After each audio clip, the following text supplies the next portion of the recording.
Hello, and welcome to this week's episode of Housing for Good. I'm Carolyn. And I'm Chris. All right, so Chris, for news this week, we've still got Brush Up Mac we are asking homeowners and volunteers to start filling out those applications. So the deadline for homeowners to have their form to us is March 20, and we've already gotten some. And then for the volunteers, I'd really like to have them by the 1st of April so we can put together our teams and get everybody so that they know what they're doing and we can start coordinating. And I will say that Pfizer has already picked up all their applications to volunteer. So if you're out there with a different industry, you can't let Pfizer, win again this year.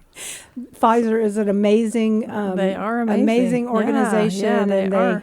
They're incredible. So anyways, not that we don't have other incredible ones, but they're the most incredible at this point. Yeah. They're the ones who they actually not only volunteer, but they donate toward Brush Up Mac. So it helps us to be able to buy supplies. And it can get kind of expensive with that program with some of the things that we do. Yeah. So anyways. Well, and the other thing I'll say is they have the largest team so far of industries, but we have a couple others that are coming along. So yeah, let's come along. All right, what else do you have for news? I have a couple things. So there's a story in the AP. It says, for more than 2 decades, the low rent on Marina Malakoff's apartment in a blocky affordable housing development in L.A. was a saving grace for her family, including a granddaughter who was autistic. But the grace has an expiration date. For Maloff and her family, it arrived in 2020. The landlord, no longer legally obligated to keep the building affordable, hiked rent from $1,100 to $2,660 in 2021, which was very much out of reach for her family. So, these stories are showing up more and more and more. And, people are like, what's the matter with you? You make bad choices. Well, okay, yes, that does go on. I will admit that sometimes people are not always making the best choices with their finances. However, what are you supposed to do about over $1,000 a month hike, and you're already working and doing everything that you can, and now the thoughts of being homeless are very obvious and very apparent. I don't know if it says, I didn't read the whole article, but I would suggest that you go out again. I don't like to read all these articles, but I like to tell people that they're out there. But it's called "As Affordable Housing Disappears, States Scramble to Shore Up the Losses," and so. That's a really good story if you're really interested in this subject, and that really gives you an idea of how and why these families are becoming homeless in America. Yeah, absolutely. So one other thing that I have, this is another question. It says, "Hi guys, I'm Bobby Joe from Franklin, Tennessee, and I was just wondering, what mistakes do new groups make when trying to build housing? I know you kind of touched on it, but if you could provide a little more detail, that would be great." What mistakes? Probably trying to go too big, too quick. Yeah. When we've done ours, we've done just a couple at a time, and you're able to figure out maybe what you don't like about the design or tweaking different things. I would also say that sometimes you don't have the right partners. So you're somebody that's in social services, and you've always wanted to do that, and you're very happy, and you're committed, and you're passionate. And all of a sudden now you have this big idea to build tiny homes or do a subdivision for low-income families, and you have no experience. Well, that's okay if you have the right people surrounding you. So make sure that you have the right people who know how to handle money, who know how to do developments, who know about city policy and all of that stuff. Zoning and ordinances and all of that good stuff. So those are really, to me, some of the bigger ones. And make sure you have some kind of a foundation, an organization, whether that's a nonprofit or for-profit. Have all your ducks in a row before you start getting crazy and start building. Yeah, absolutely. Well, thank you very much for the question. Oh, yeah, so that was awesome. Today we are joined by Sarah. And for our listeners, Sarah, that may not know you, even though I've seen you on TV, can you share your role at Sunshine Meadows and what drew you to do this work? So I actually started with Sunshine Meadows about 3 years ago, and as their sales and marketing director. And I never thought I would do this type of work, honestly. I did hair for 22 years, and then after some time, and it's hard on your body to do that. So I had to make a transition after an injury, and I found the job, and I thought, you know what, I think I could actually do this. I think it takes knowing people and really caring about people. Caring for the aging community is really near and dear to my heart, though. I think a lot of people that are hairdressers sometimes then are nurses or vice versa. And so a lot of times you see a crossover in those areas. So, yeah, my hairdresser is my everything. She's my psychologist, my psychiatrist, my what is going on in town, and I heard this happen, what really happened person. That makes her a policeman. What? Yes. Right? So all those things are not just doing your hair. They're like a community service. There you go. Yeah. Yeah, but I actually transitioned this year to be the sales and marketing director for a new service line that Sunshine Meadows started in April of 2025, and it's called Stay Your Way. So super excited about that. I have fully transitioned over to sales and marketing for that new service line. Okay, so what community need did that fill then with that new program that you just talked about? What Stay Your Way? Why was that created? That is a great question. So, honestly, about 93% of older adults don't even want to consider ever moving to a retirement community. And it's because they don't want to leave home, So the market for people who, want to move into a retirement community is very, very small.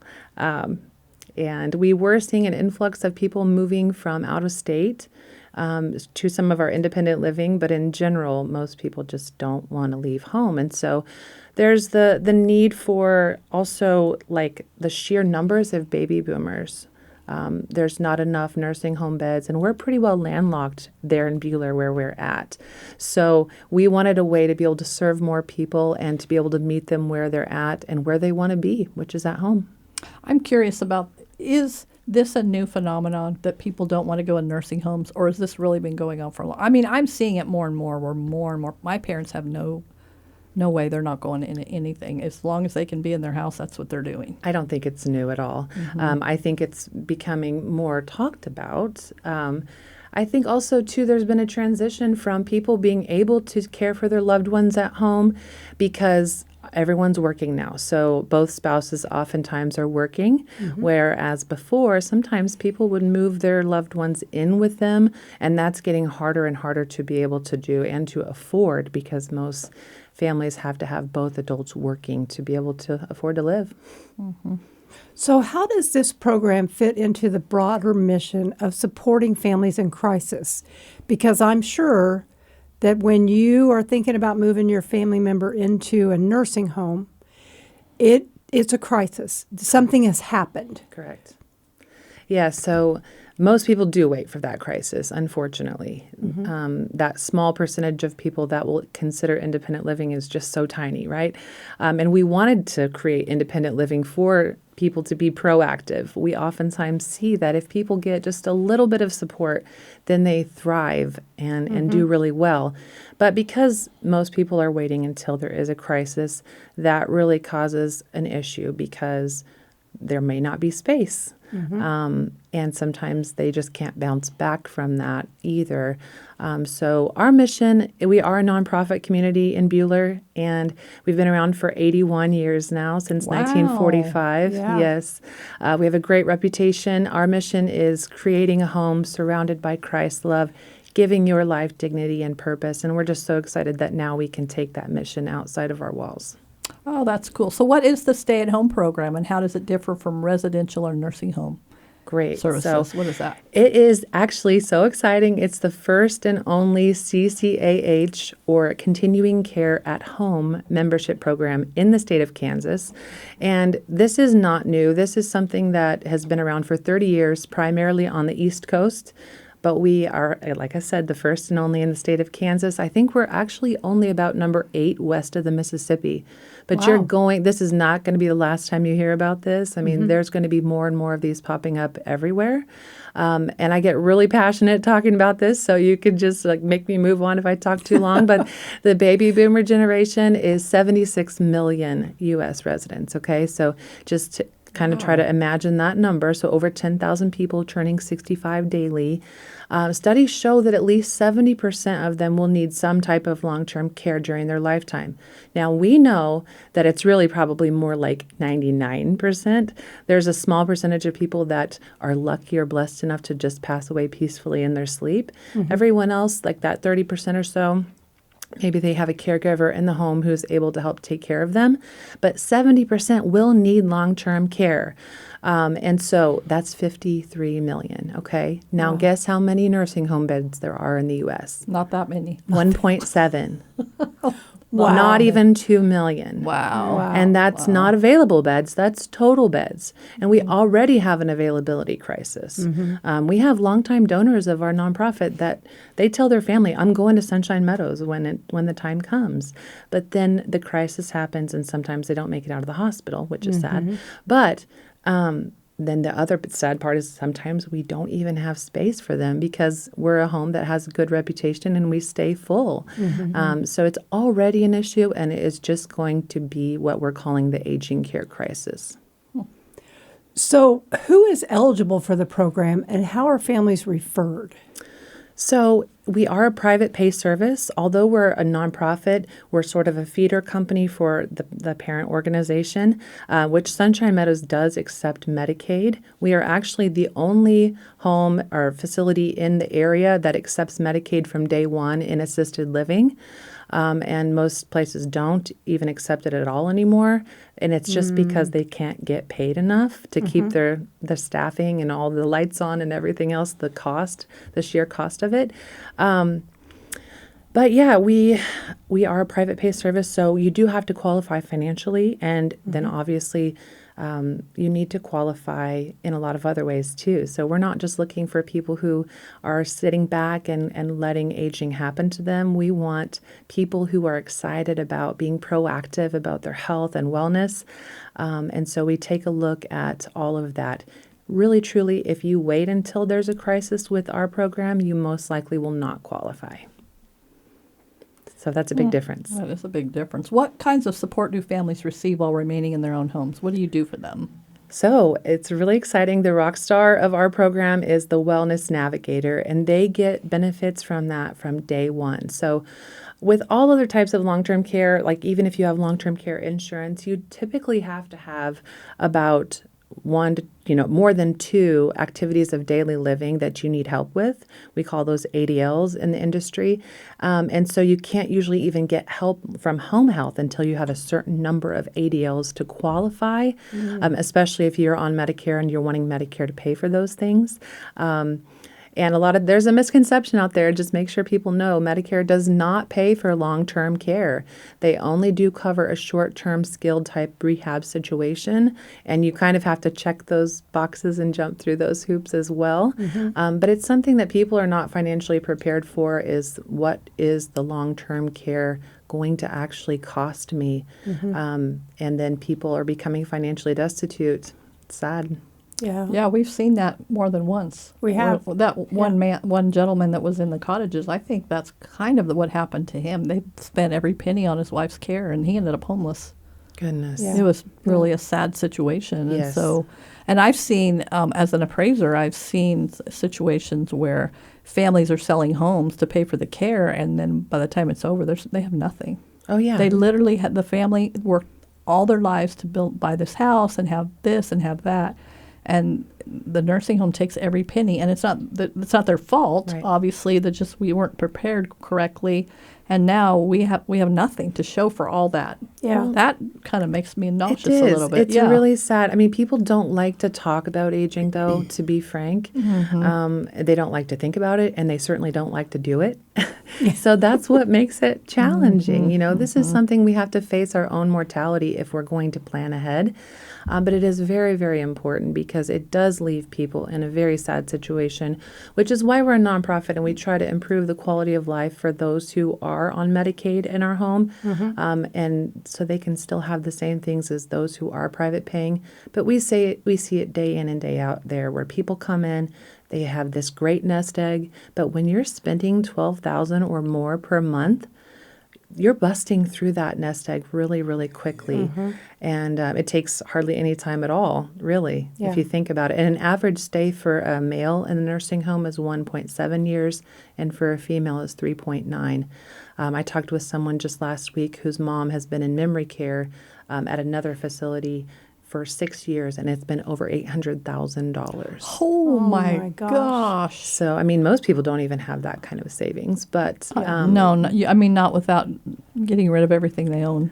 what is great about our program is it's a capitated financial model. So if you qualify, then you can actually pay sort of ahead in today's dollars and at today's rates, and truly at a fraction of the cost as well.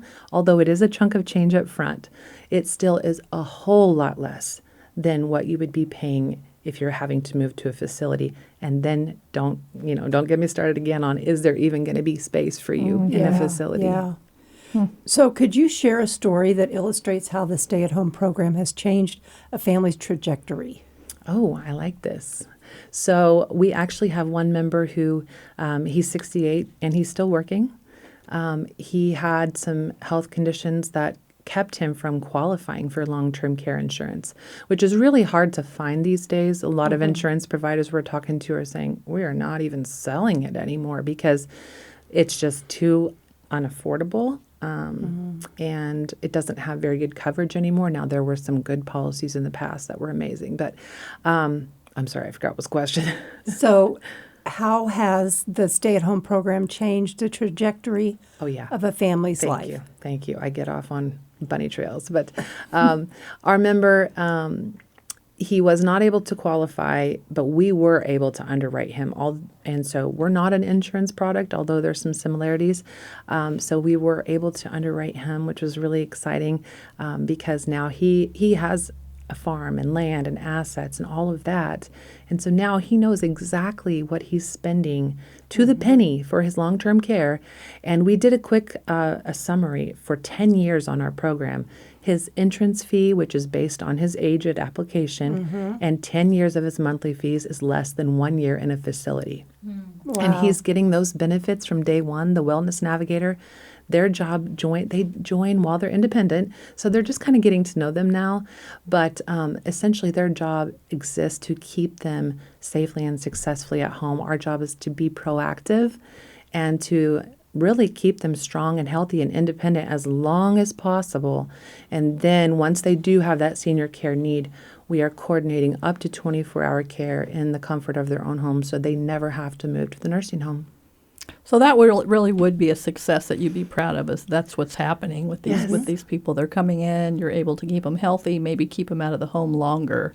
Yes. I mean, that's a huge success for everybody. That's what I would want. Yeah. Well, and then there's the dignity piece too. Like my grandma is actually one of our members, and she was really excited about it. I presented it to my uncle, and he seemed a little hesitant. At the end, she said, "What do you think?" And he's like, "Sounds good." But then she said, she knew exactly what I was thinking. And she said, I know you guys would do everything in your power to take care of me if had to. But she said, I don't want you to. She said, we're talking about senior care here. Those activities of daily living and the reality of what that looks like is kind of hard to think about and talk about, but we're talking about toileting yourself, showering yourself, dressing yourself. She said, I don't want you guys to do that. I just want you to come and be my kids, visit me, leave all the rest of that to the professionals. And it really just allows sons to be sons and daughters to be daughters again and not have the stress of that. So it's a gift. Yeah. So what are some of the biggest challenges families face when entering the program? What's the most difficult? Is it the financial piece of it? Is it trusting that they're going to need this in the future? What is that? Yeah, I think that the fact that it's so brand new, it's kind of hard for people to wrap their head around it, right? And so it's my job to educate people about what this is. Programs, like I said, have been around for 30 years, and they are successful. That we did a study when we started over the last 15 years of these members in these programs, and less than 3% ever had to move into the nursing home. So they are successful. They are very successful at keeping people at home. And if that were to happen, it would just be a real safety issue for the person, maybe for the person or their caregiver, that we would ever consider that. But if we did, then the program would be paying for that cost. Because again, it's capitated financial model, meaning they know exactly what they're spending, and any unexpected costs program covers those. So it's exciting. So what barriers exist in delivering this kind of support? I don't know. I mean, I feel like because we partner with so many other home health agencies, I don't see a lot of barriers. I see a lot of potential, of growth.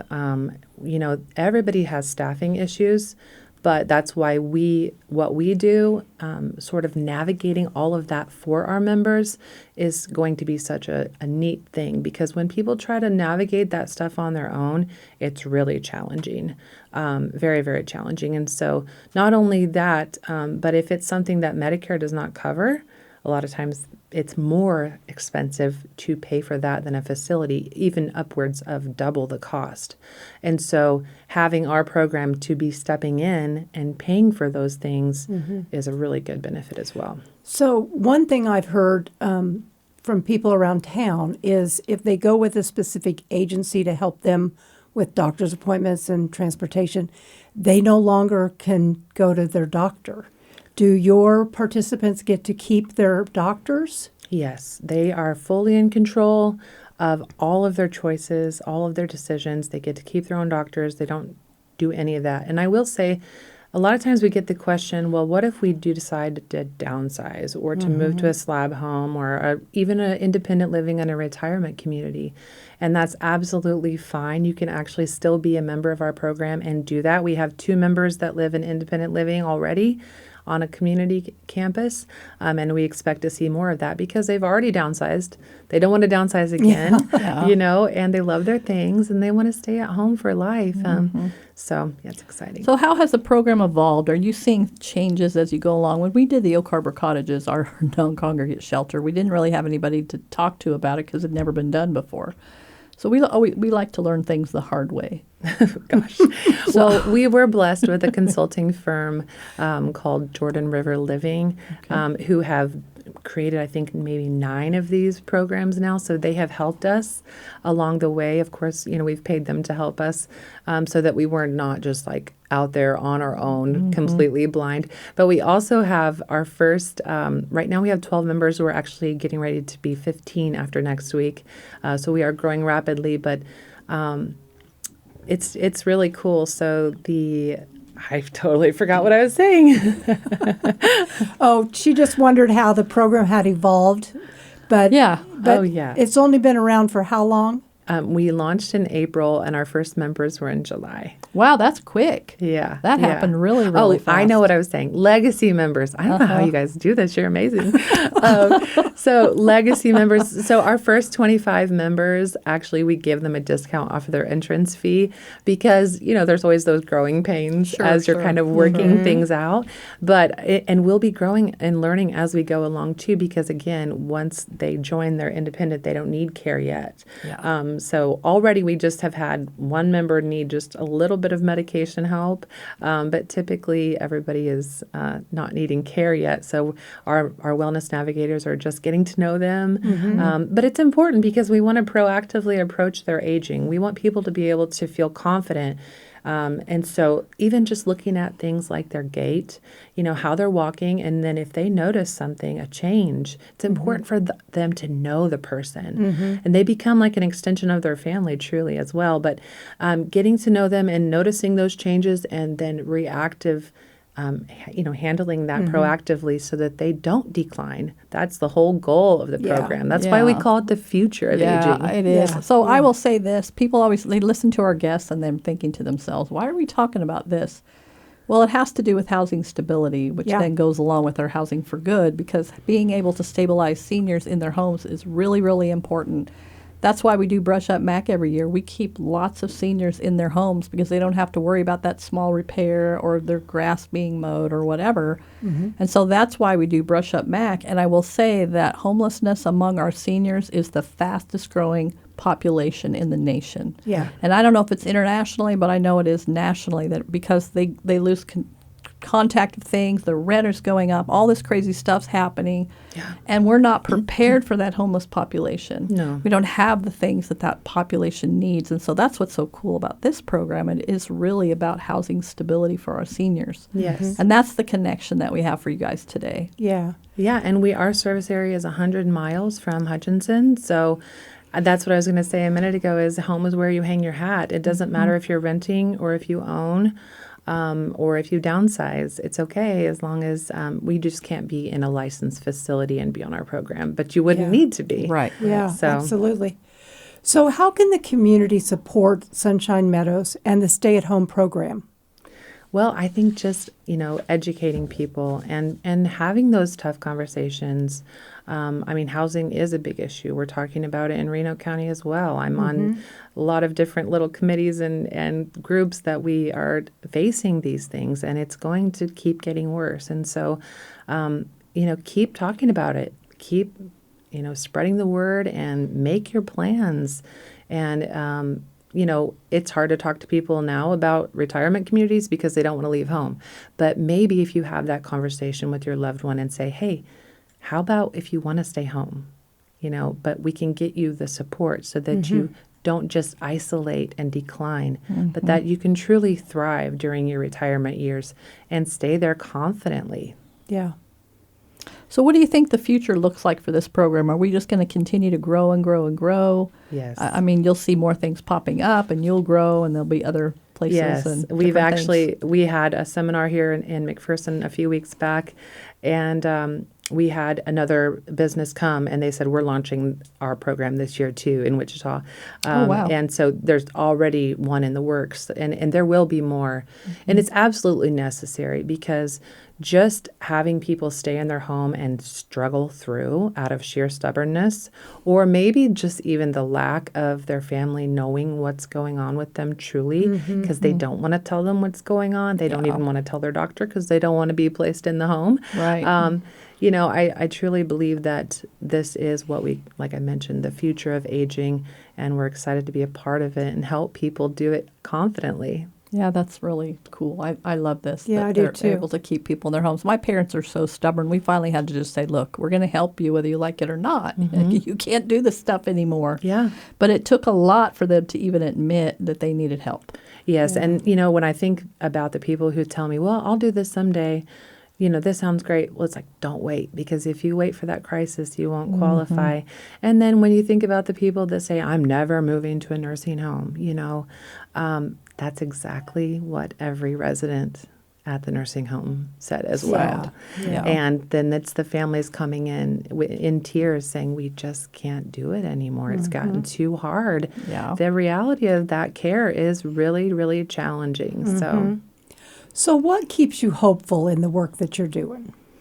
Oh man, I just love the people so much and the stories, and being able to extend those stories and extend their quality of life for longer periods. I feel like people are really getting into health and wellness, and we take a whole person approach at proactively aging. So we're not just looking at their health, we're looking at their social, emotional, mental, and even spiritual desires or needs. Whatever it is that's really going to help them truly thrive, that's what we do, is come alongside them and help them do that. So how can listeners get more involved or maybe learn more about your program? How can they do that? Internet, Facebook page, where are you? We do have our website is stayyourway.org. And I think there should be a link on Sunshine Meadows page as well, but stayyourway.org.